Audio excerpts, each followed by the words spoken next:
Queridos irmãos, que a graça de Jesus esteja presente em cada vida e em cada coração aqui nessa noite. Amém? Para mim é uma alegria estar aqui nessa noite, compartilhando da presença de Deus, em primeiro lugar, e também da presença dos irmãos. Como o reverendo Diego falou, nosso pastor, né?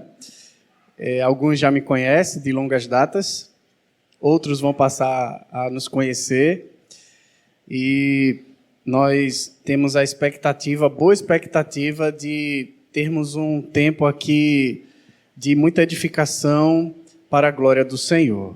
Então nós vamos estar auxiliando, o pastor Diego, sou o pastor auxiliado, o reverendo Diego, e estaremos aí em todas as atividades da igreja, da nossa igreja, presentes aí quando pudermos.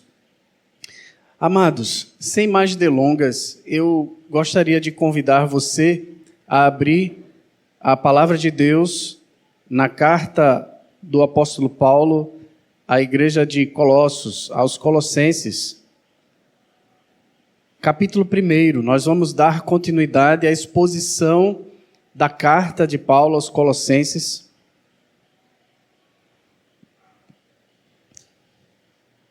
E nós vamos ler do versículo 9 até o versículo 12. Nessa noite eu tenho a pretensão de exaurir o versículo 9, se Deus assim nos permitir. Colossenses, capítulo 1, versículo de 9 a 12.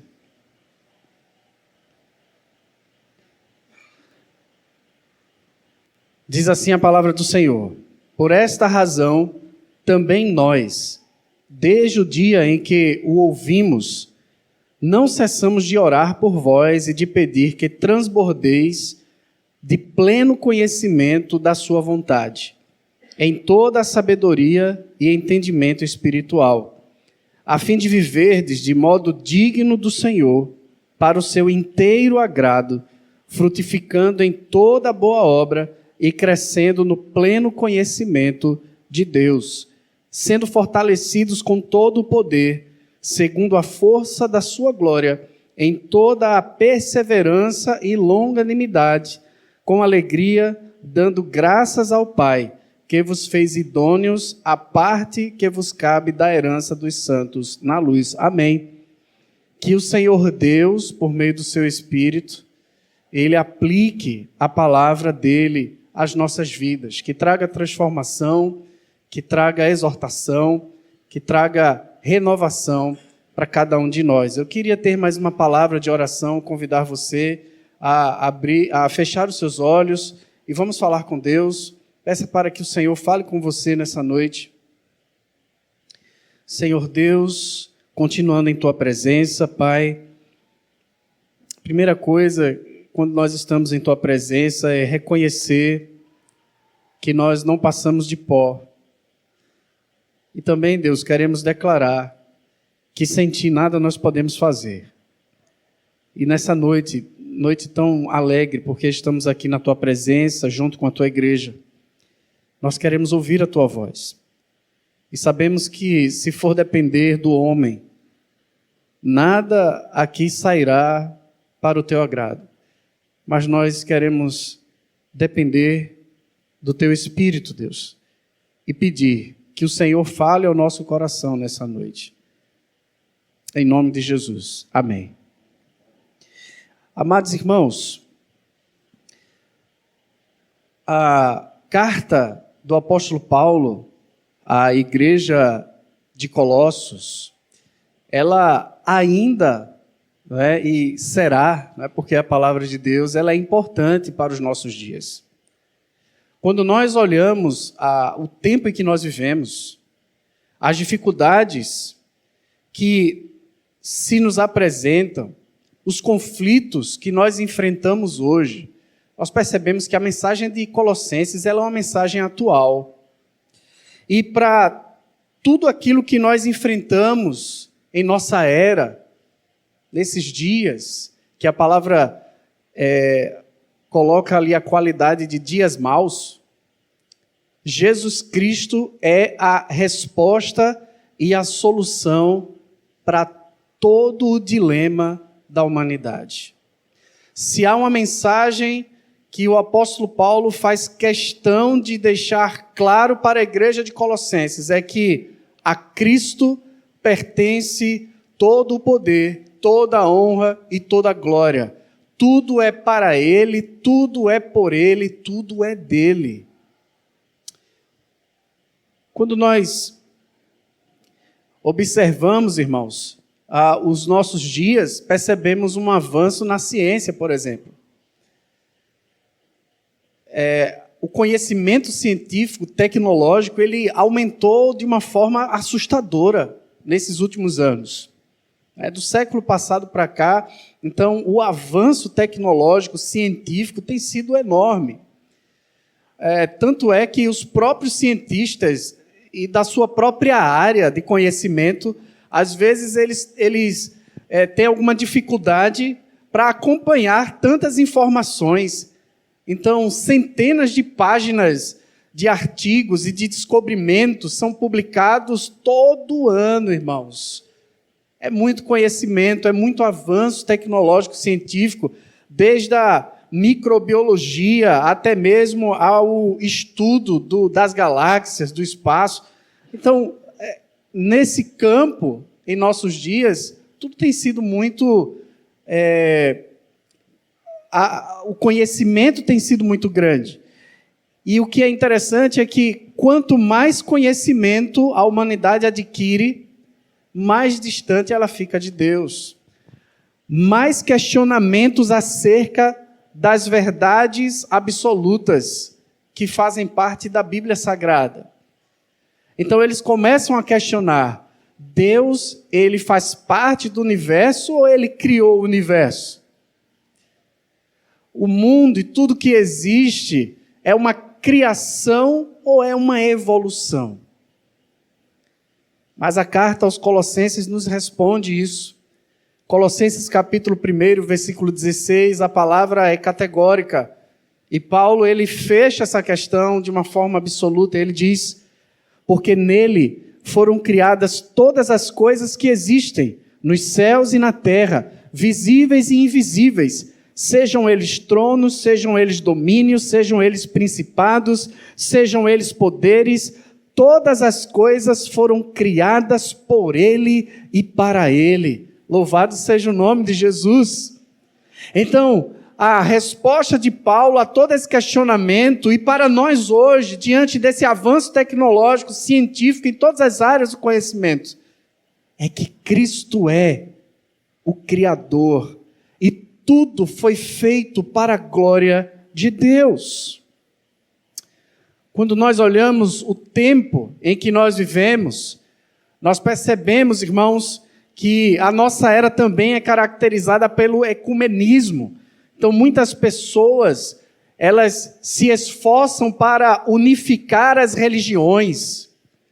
Não somente as religiões ditas cristãs, como evangélicos e católicos, mas há um esforço em querer unificar todo o ramo religioso, como o budista, ou os maometanos, os espíritas. Então, por exemplo, nós em Fernando de Noronha tivemos uma experiência. A ilha estava passando um momento de luto, onde vários jovens haviam perdido a vida em acidentes trágicos de trânsito. Então, a administração pública promoveu um culto ecumênico. E todas as igrejas da ilha, elas foram para o culto. O centro espírita, a Ubanda, todo mundo estava lá. Todo mundo compartilhando ali desse momento ecumênico. Quando me foi feito o convite, eu neguei a administração e isso causou uma estranheza. A tal ponto, o burburinho na cidade foi tão grande que eu fui chamado para dar uma entrevista na rádio da cidade. E eu recebi aquele convite no dia do culto. Então, o culto era à noite e a entrevista na rádio era pela manhã. E eu orei ao Senhor, conversei e decidi não ir. Porque todo argumento que eu fosse falar ali na rádio durante o dia seria destruído à noite. Porque todos os outros estariam com o microfone na mão com a população, né? Então isso era uma artimanha do inimigo para jogar a igreja contra a sociedade. E aí Deus disse a mim, não vá. E eu não fui. Mas estavam todos lá reunidos. Mas não há, irmãos, não existe, não há a possibilidade. O apóstolo Paulo mostra que a perspectiva de Deus sobre a necessidade de uma igreja mundial, ela está baseada na verdade da palavra. Só há um cabeça. Então, se houvesse esse ecumenismo de várias religiões, Cristo estaria fora dessa união. Porque onde não há a verdade do evangelho, Cristo não está lá. E o apóstolo Paulo deixa claro isso no capítulo 1, versículo 18, quando ele diz, e ele é a cabeça do corpo. Então, só há a unidade verdadeira, só pode existir entre os membros do corpo de Cristo. Sem ele, sem a verdade do evangelho, não há unidade na igreja e não há corpo. Uma outra característica da nossa era é a rebelião contra as formas de autoridade. Absolutos negados, né? A verdade, especialmente a verdade religiosa, ela é concebida como parente. Hoje em dia, você expressar a verdade única na Bíblia Sagrada ou em Deus é um escândalo. Porque hoje o relativismo aponta que todos os caminhos levam para Deus. Mas aí o apóstolo Paulo escreve aos Colossenses e diz acerca de Cristo, ele é a imagem do Deus invisível, o primogênito de toda a criação, Colossenses 1,15. É aquele em quem habita corporalmente toda a plenitude da divindade. Há um absoluto, irmãos, e ele é Jesus de Nazaré. No relativismo de hoje em dia, Jesus é somente mais um profeta ou um propagador de moralidade e ética. Mas na realidade ele é a própria verdade. Ele disse, eu sou o caminho, a verdade e a vida. O apóstolo Paulo diz, ele é a imagem do Deus invisível. Nele habita corporalmente toda a plenitude da divindade. Não há relativismo em relação às verdades do evangelho, só há ela. Ela é a única verdade que nos leva a Deus e que nos pode dar a salvação.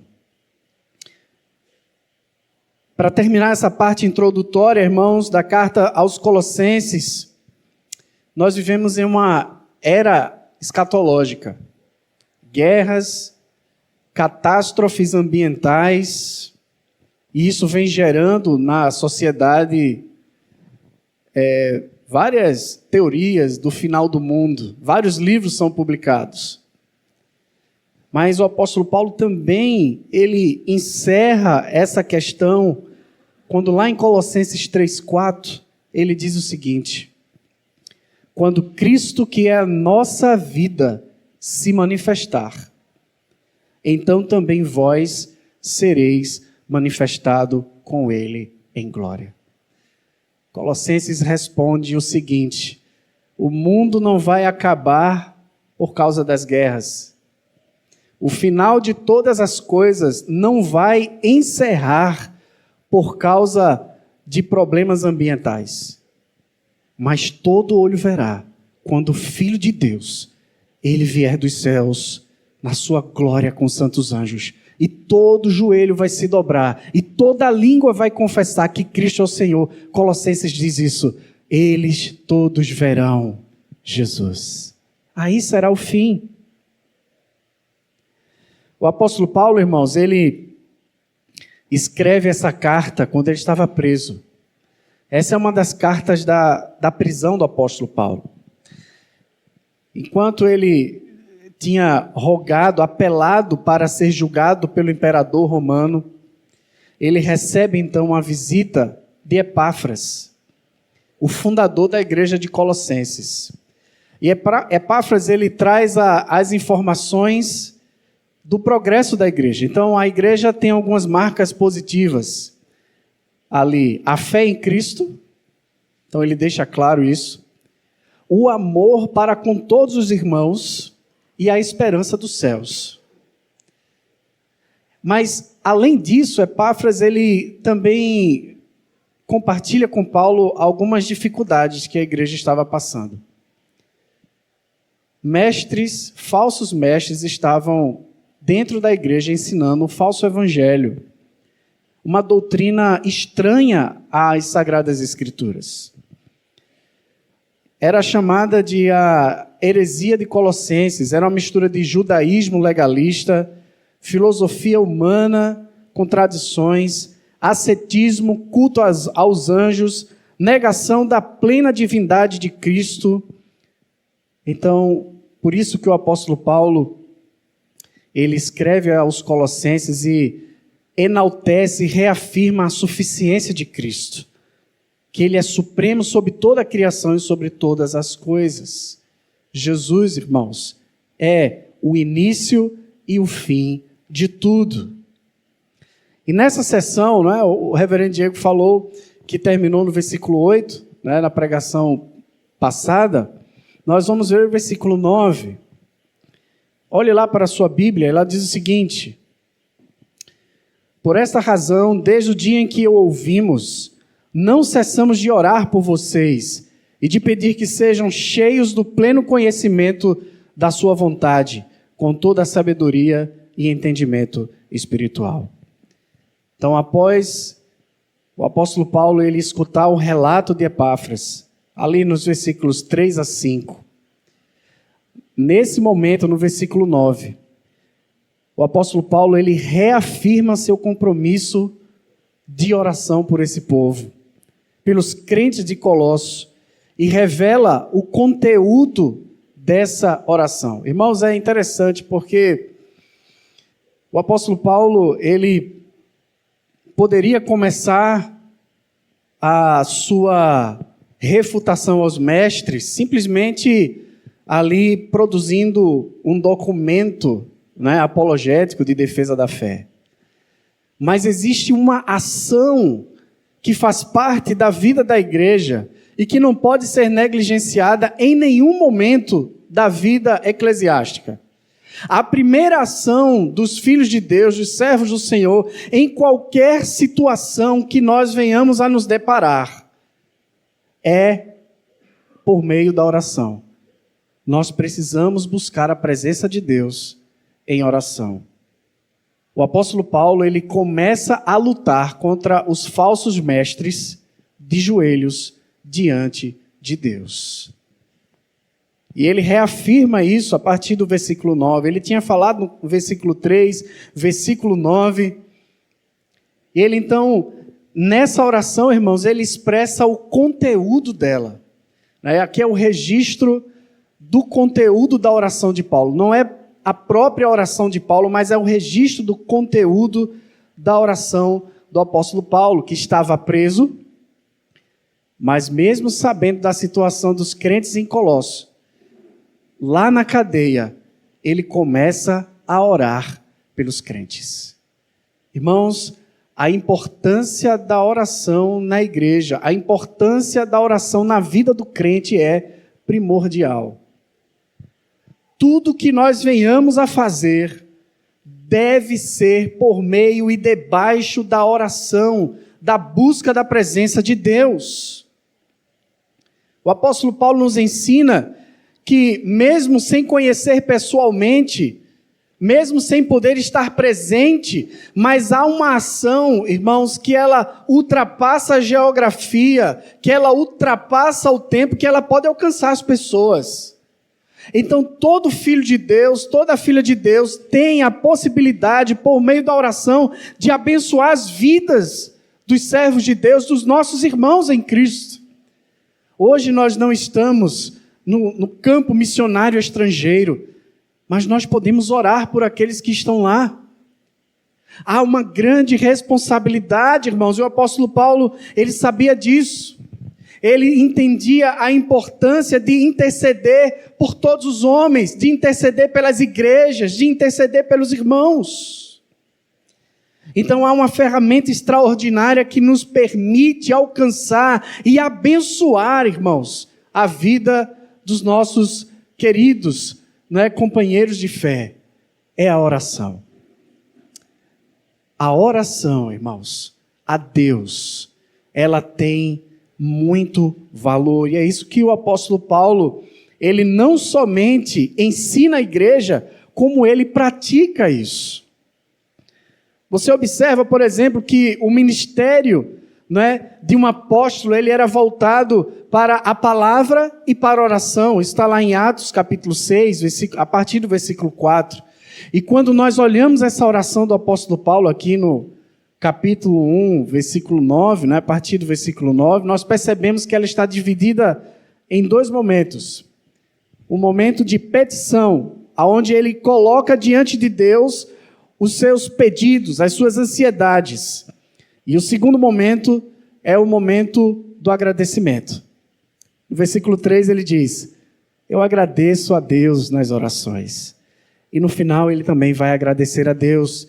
Então nós podemos perceber como elemento, ou os elementos da oração do apóstolo Paulo, as petições e a gratidão, o louvor a Deus por todas as coisas.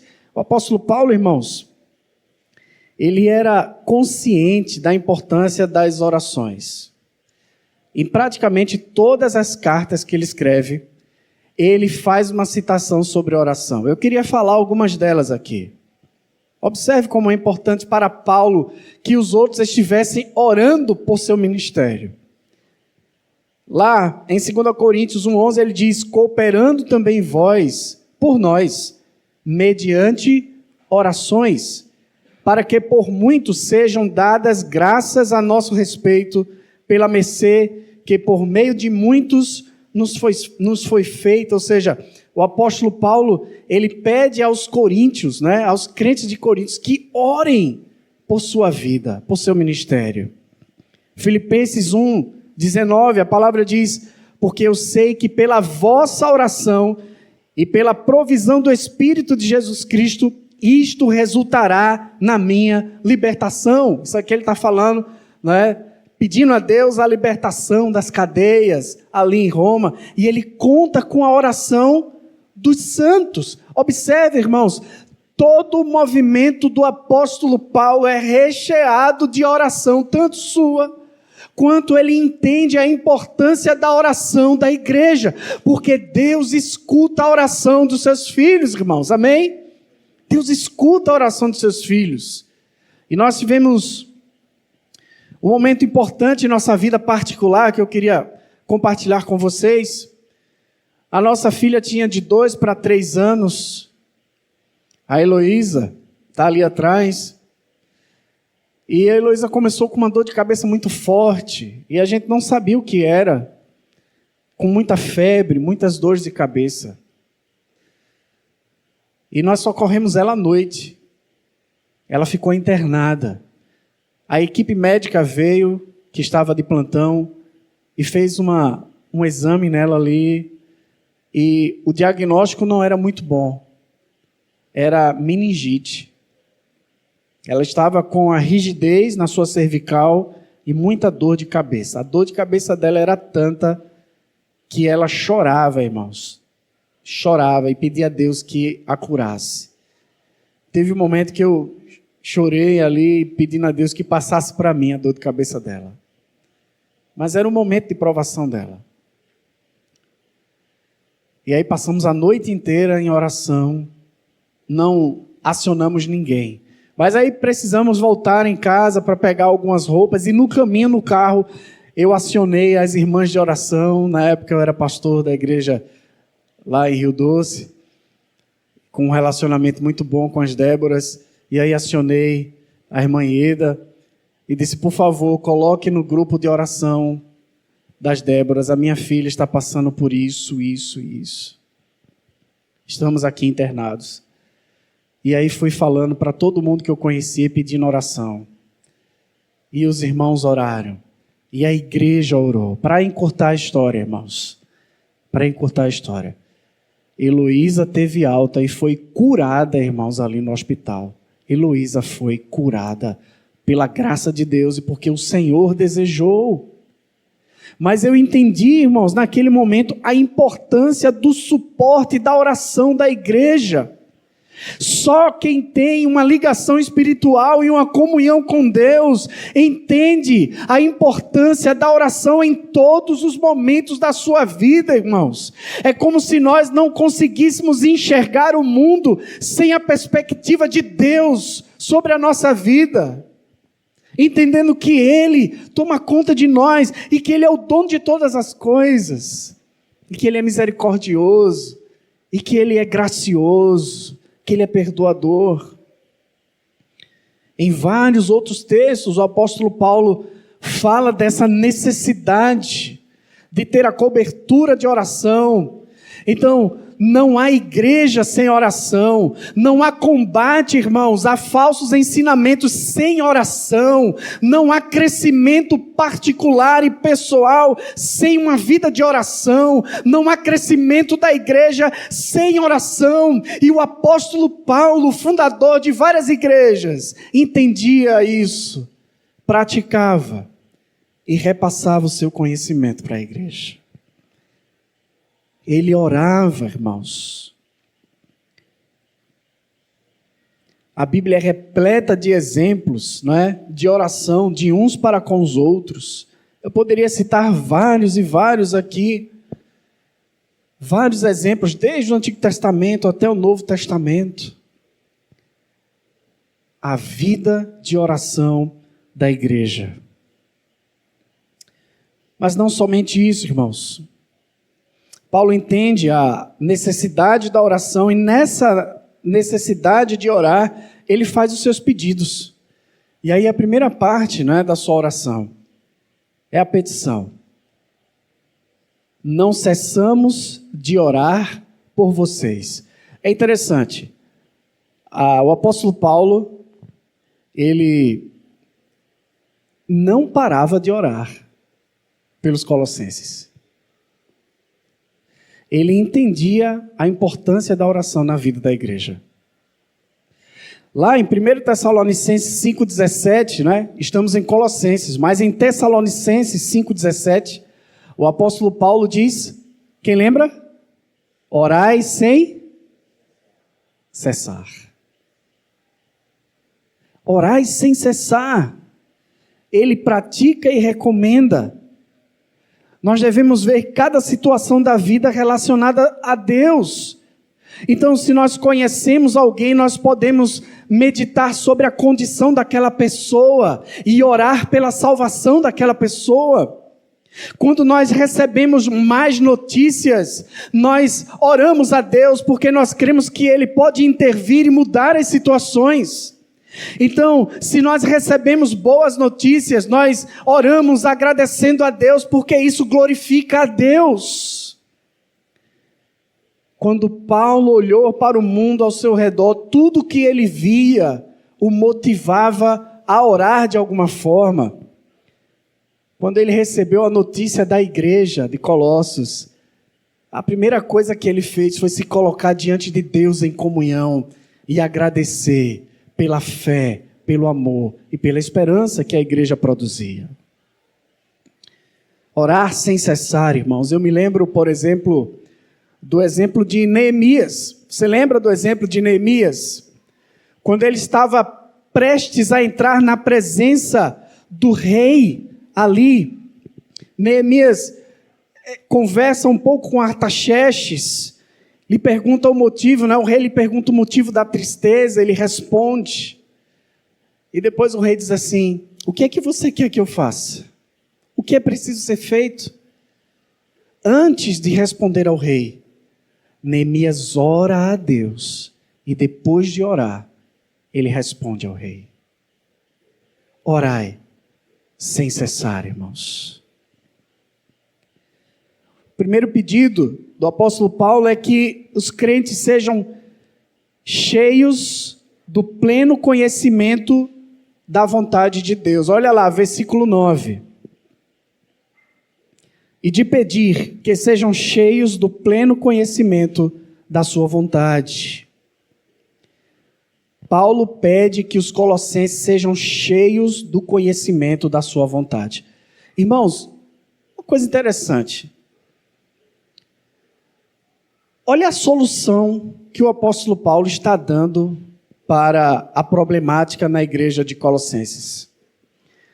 Ele não redige um documento apologético, refutando ponto a ponto às heresias e aos falsos ensinos da igreja. A solução que o apóstolo Paulo dá está na própria igreja. Está entre os irmãos. E qual era a solução? A solução contra a falta de conhecimento é ter conhecimento. A solução contra qualquer dificuldade na igreja é o conhecimento da vontade de Deus.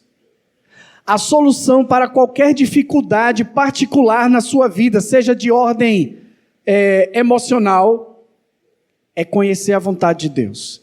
Seja de ordem familiar, é conhecer a vontade de Deus. Seja de ordem trabalhista, no seu trabalho, na sua vizinhança, qualquer área da sua vida, qualquer área da igreja, a solução, irmãos, não está na argumentação de quem fala, ou daquele que traz a mensagem, ou de qualquer outra mensagem, a não ser os próprios crentes estarem cheios e plenos do conhecimento de Deus. Essa é a solução do apóstolo Paulo para a igreja. Conheçam a Deus. Estejam cheios. Né? Essa palavra plerô, cheio, significa ser completamente cheio ou controlado. Imagine agora. Imagine um veículo, não é? Que anda por meio de combustível fóssil, de gasolina. Se você deixar o tanque vazio, o que é que vai acontecer? Ele não vai andar. Mas se você coloca ali só um quartozinho, ele só vai andar um quarto. Se você enche o tanque do seu automóvel com a metade da sua capacidade, você só vai andar a metade. Mas se você enche ele completamente, você vai utilizar toda a reserva que está ali no reservatório. Você vai andar mais, você vai progredir mais, você terá mais autonomia de deslocamento. Não há condição, irmãos, de vivermos uma vida cristã agradável a Deus. Isso será os próximos pontos, né? Que o reverendo Diego vai tratar depois. Não há condição de termos uma vida que agrade a Deus e que frutifique, que vivamos de forma digna do Senhor, se não formos cheios do Senhor, se não formos cheios do Espírito de Deus, se não formos cheios do conhecimento de Deus. Não iremos conseguir. Não há condição de um crente, de uma pessoa se declarar crente e não ser cheia de Deus. Não, você não vai conseguir chegar até o final, não é, da sua caminhada, se você não estiver plena e cheio de Deus. E aqui eu abro um parênteses, né? O reverendo Josias, né, já foi citado aqui em memória, nosso pastor, né? Giane vai anotar mais essa aí. Eu, adolescente, menino bom lá em Rio Doce, nunca dei problema, né? Tinha um grupo lá, Doxa. E aí eu chegava para conversar com o pastor Josias. E aí no final, assim, ele muito sabiamente dizia: meu filho, viver é uma arte. E viver como um crente é um milagre. É um milagre, irmãos. Não há como nós vivermos, declararmos o senhorio de Cristo sobre nós, se não estivermos cheios, repletos de Deus, do conhecimento de Deus. Em Atos 4:31, os discípulos ficaram cheios do Espírito Santo. Estevão estava cheio de fé, Atos 6:5. Em cada caso, eles estavam sob o controle absoluto daquilo que os preenchia. Então, se nós queremos estar debaixo do controle absoluto de Deus, precisamos ser cheios de Deus. E é isso que o apóstolo Paulo, ele ensina, ele roga a Deus que os corações desejem ser cheios de Deus. Essa é a solução para a nossa vida, essa é a solução para a igreja do nosso tempo. É deixarmos aí, irmãos, de perdermos tempo com a balela da internet, com vídeos, com isso, com rede social. Quanto tempo nós não perdemos da nossa vida?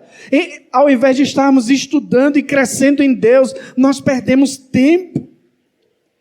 E Deus cobrará de nós, porque tempo nós temos, só que nós estamos usando de forma errada.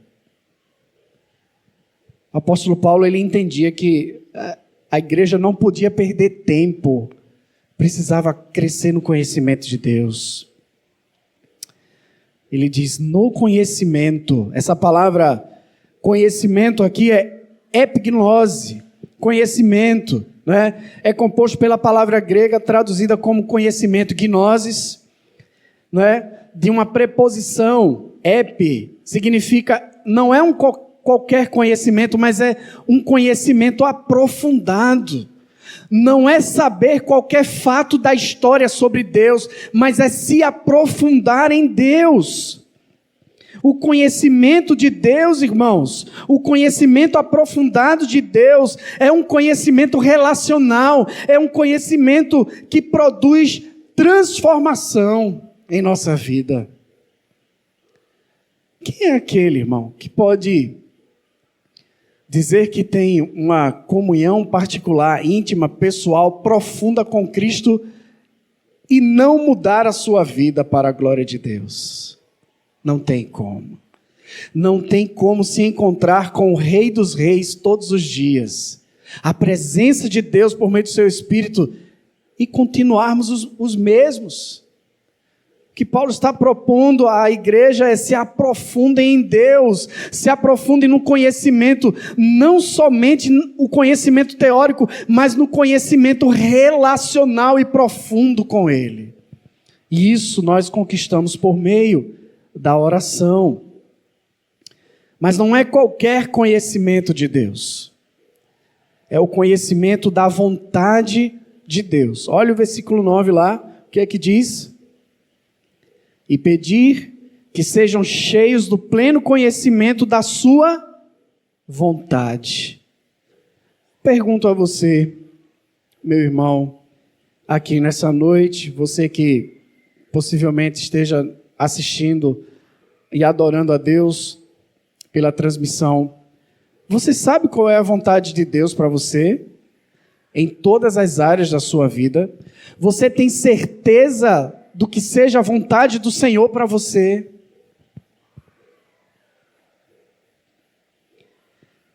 Como eu falei no início, nós vivemos a negação dos absolutos.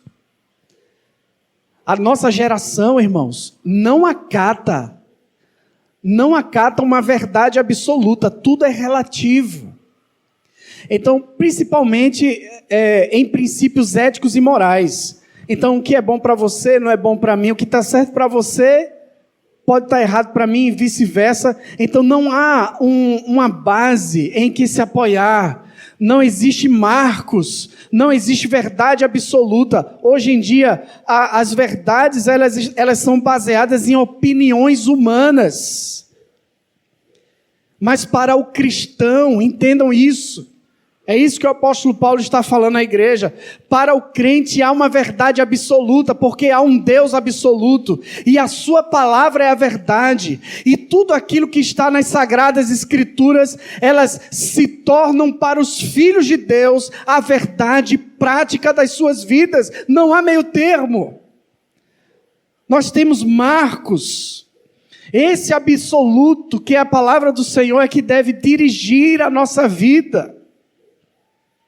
Não há espaço para relativismo dentro da igreja, nem para os crentes de forma geral.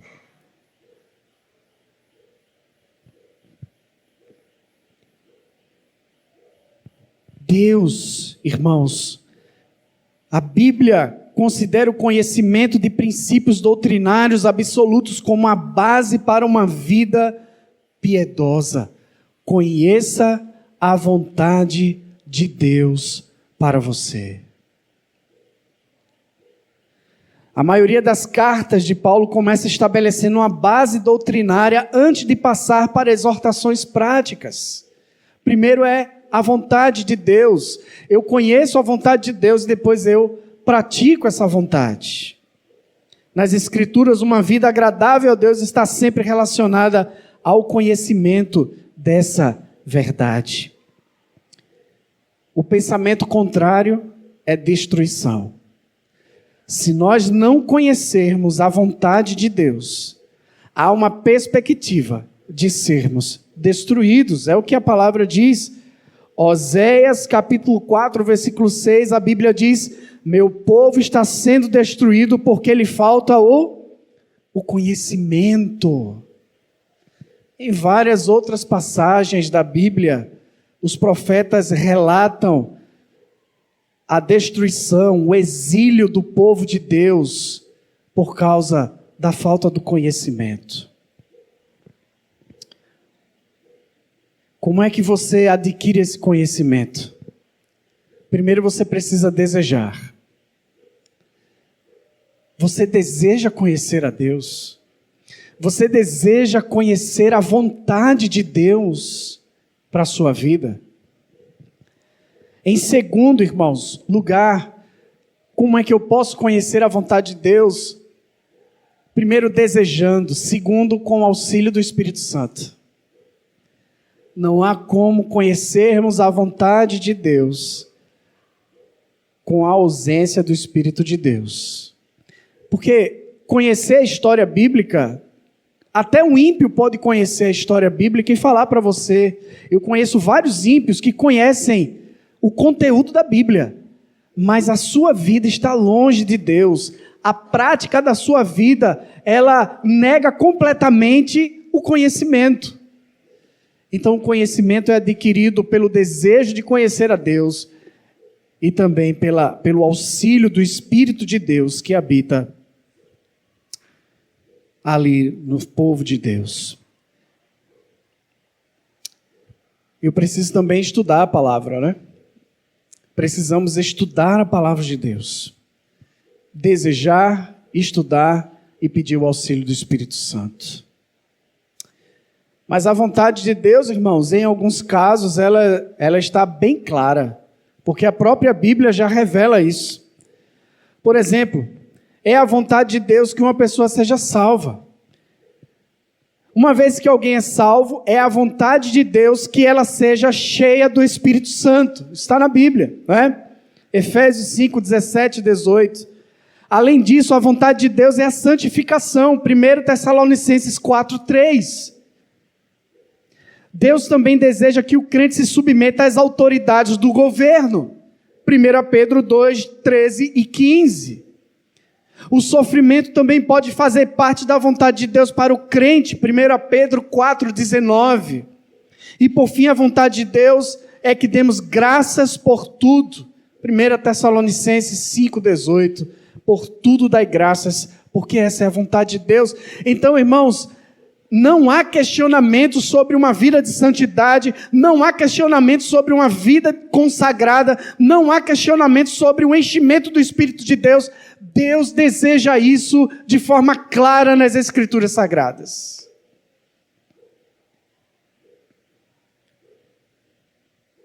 Contudo, eu quero encerrar aqui, irmãos, versículo 9, com toda a sabedoria e entendimento espiritual.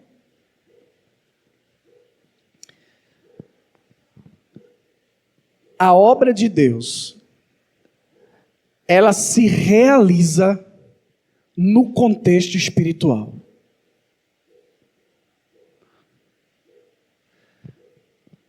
Quando você adquire o conhecimento de Deus e da vontade de Deus, isso é manifestado na esfera espiritual da sua vida.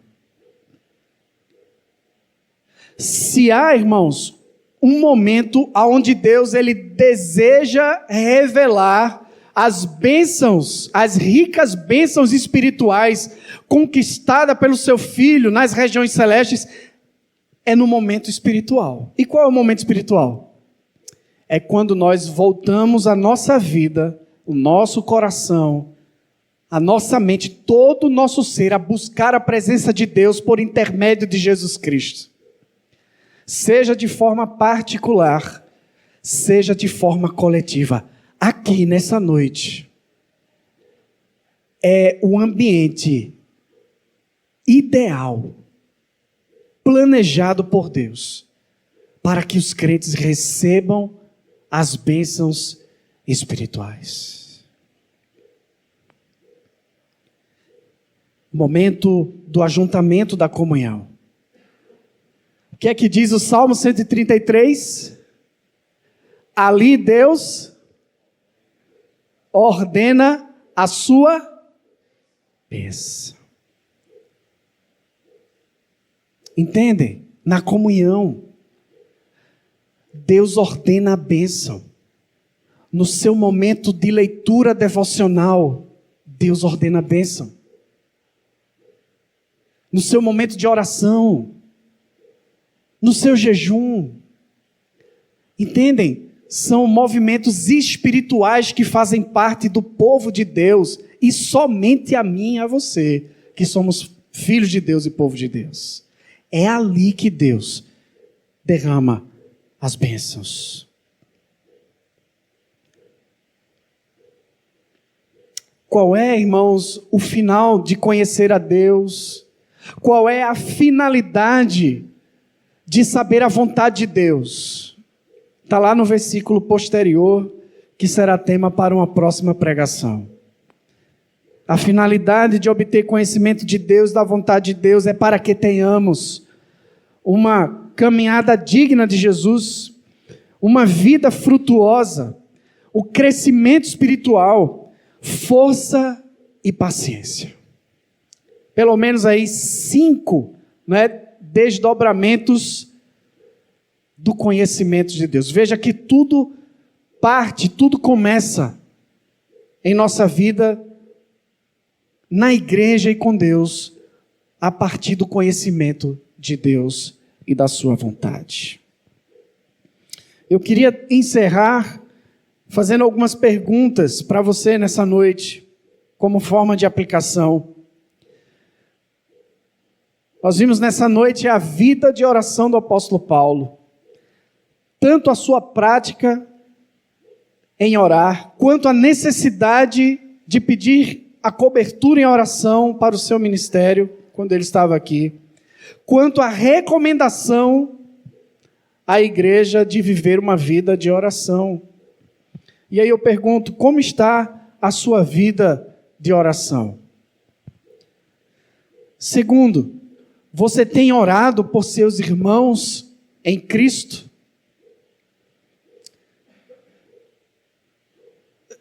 Se você observar, irmãos, o conteúdo da oração, ou os conteúdos, das orações de Paulo que estão registrados na Bíblia, você não vai observar tanto motivo particular de pedido. Mas sempre Paulo pede para que o reino de Deus avance. Paulo sempre pede para que a igreja ou as igrejas consigam vencer as provações, para que os crentes se firmem em Cristo. Observe o conteúdo das suas orações. Geralmente nós nos reunimos para orar e pedimos, vamos orar, não, por minha vida, porque eu quero isso, ou porque eu quero aquilo, ou porque eu estou passando por isso, ou porque eu estou passando por aquilo. Não, eu quero pedir por fulana de tal, que vai fazer uma prova. Que são pedidos lícitos.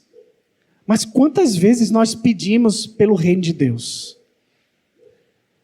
Quantas temáticas de oração nós desenvolvemos para o progresso da igreja, para que o irmão esteja firme na fé. Vocês entendem? Tira o foco de mim e coloca no reino de Deus, porque Cristo nos ensinou: buscar em primeiro lugar o reino de Deus e as outras coisas vos serão acrescentadas. Você tem orado por seus irmãos em Cristo? Terceiro e último, você deseja ser cheio do conhecimento de Deus e da sua vontade? Conhecimento, irmãos. Conhecimento por conhecimento não transforma. Tem muita gente que conhece muito, mas não tem uma vida transformada. Conhecimento com relação, com relacionamento com Deus, por meio do seu Espírito, aí há transformação. Porque quando eu me relaciono com Deus, não somente por conhecê-lo na teoria, mas por meio do Espírito de Deus, então haverá transformação do meu coração ímpio, né? Ele vai ser transformado a se adequar à vontade de Deus a todo momento da nossa vida. O que adianta conhecer a Deus e na hora de praticar a sua vontade nós o negamos? O apóstolo Paulo recomenda àquela igreja: antes de desenvolver todas as coisas, a primeira responsabilidade é particular. Conheçam a Deus e a sua vontade. Que Deus abençoe, irmãos, em nome de Jesus.